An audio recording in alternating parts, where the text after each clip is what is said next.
Hello students, আমি Nitish sir জ্ঞানজ্যোতি coaching সেন্টারের পক্ষ থেকে তোমাদের প্রত্যেককে জানাই আরও একবার স্বাগত। তো স্টুডেন্টস, আজকের এই ক্লাসটি তোমাদের যারা 6th সেমিস্টারে রয়েছে নর্থ বেঙ্গল ইউনিভার্সিটি অ্যান্ড বিভিন্ন কলেজগুলোতে হিস্ট্রি মেজর নিয়ে পড়াশোনা করছো, তাদের জন্য আজকে মেজর পেপার 15 থেকে ভীষণ গুরুত্বপূর্ণ একটি 3 নম্বরের প্রশ্ন নিয়ে আলোচনা করব। সেটা হচ্ছে write a brief note on the importance of river Karatoya. 3 মার্কসের জন্য ভেরি ভেরি ইম্পর্টেন্ট। করতোয়া বলে যে নদীটা রয়েছে, সেই নদীর যে একটা গুরুত্ব রয়েছে, সেই গুরুত্ব।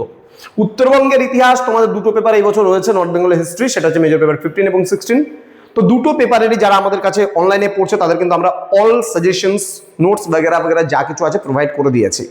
তোমরা যারা ভাবছো যে অনলাইনে আমাদের সেন্টারে যুক্ত হবে, তারা অবশ্যই যোগাযোগ করো আমাদের অফিসিয়াল নাম্বার 7076398606 নম্বরে অথবা 6295916282 নম্বরে। তোমাদের টোটাল কোর্স ফি রয়েছে তোমাদের এই সাধ্যের মধ্যে জাস্ট 1199 রুপিসের বিনিময়ে তোমরা পুরো কোর্সটা আমাদের কাছ থেকে নিতে পারো। এছাড়া যারা মাল্টিডিসিপ্লিনারি কোর্সের স্টুডেন্ট রয়েছে তাদের জন্য 699 রুপিস আমরা কিন্তু পুরো কোর্স ফিটা রেখেছি। তোমরা যারা এখনো চ্যানেলটিকে সাবস্ক্রাইব করনি, সাবস্ক্রাইব করে পাশে থাকা বেল আইকন অল প্রেস করে দাও, যাতে নেক্সট টাইম থেকে কোনো ভিডিও আপলোড করলে তার নোটিফিকেশনটা তুমি পেতে পারো। চলো শুরু করছি আজকের ইম্পর্টেন্ট ক্লাসটা। রিভার করতোয়ার কি গুরুত্ব রয়েছে ধ্যান দিও। করতোয়া নদীর ঐতিহাসিক গুরুত্ব কি বলছে, প্রাচীন ও মধ্যযুগীয় বাংলার মানচিত্রে করতোয়া নদী কেবল একটি জলাধারই কিন্তু ছিল না, এটি ছিল একটি গুরুত্বপূর্ণ রাজনৈতিক এবং সাংস্কৃতিক সীমানা। প্রাচীন গ্রন্থ কালিকা পুরাণ এবং মহাভারতে কিন্তু এই নদীর পবিত্রতার উল্লেখ রয়েছে। অর্থাৎ করতোয়া নদীর কিন্তু যে একটা গুরুত্ব, এটা পবিত্রতার দিক থেকে যেমন গঙ্গা গুরুত্ব, মানে গঙ্গার একটা গুরুত্ব রয়েছে পবিত্র নদী, ঠিক একইভাবে কিন্তু করতোয়া নদীটারও কিন্তু একটা ঐতিহাসিক গুরুত্ব রয়েছে। তো বলতে যা একে গঙ্গার মতোই কিন্তু পুণ্যদায়ক হিসাবে কিন্তু গণ্য করে। আমি একটু আগেই বললাম তোমাদেরকে গঙ্গা, যে গঙ্গাকে ঠিক আমরা যতটা পবিত্র বলে মনে করি, আমরা করতোয়া নদীকেও কিন্তু ঠিক ততটাই পবিত্র বলে মনে করব। কারণ প্রাচীন পুরাণ আমরা যদি বলবো, যে কালিকা পুরাণ বিশেষ করে, এবং মহাভারতে কিন্তু এই করতোয়া নদীর কিন্তু উল্লেখ রয়েছে। এবার ঐতিহাসিক ও ভৌগোলিক দিক থেকে কিন্তু করতোয়া নদী প্রাচীন পুণ্ড্রবর্ধন এবং কামরূপ রাজ্যের কিন্তু মধ্যবর্তী সীমানা হিসাবে কাজ করত। যে এই যে পুণ্ড্রবর্ধন বলে একটা রাজ্য আমরা জানলাম, এবং আরেকটা রাজ্যের নাম শুনলাম কামরূপ, এই দুটো রাজ্যের যে বর্ডার হিসেবে কিন্তু এই করতোয়া নদীটা কিন্তু মাঝ বরাবর ছিল।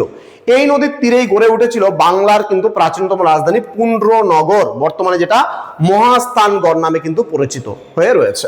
ওকে, নেক্সট কি রয়েছে বলছে, প্রাচীনকালে নদীটি অত্যন্ত প্রশস্ত এবং গভীর ছিল, কিন্তু এখন ধীরে ধীরে নাব্যতা বৃদ্ধি পাওয়ার সাথে সাথে কিন্তু নদীর একটা গুরুত্ব কমে গেছে।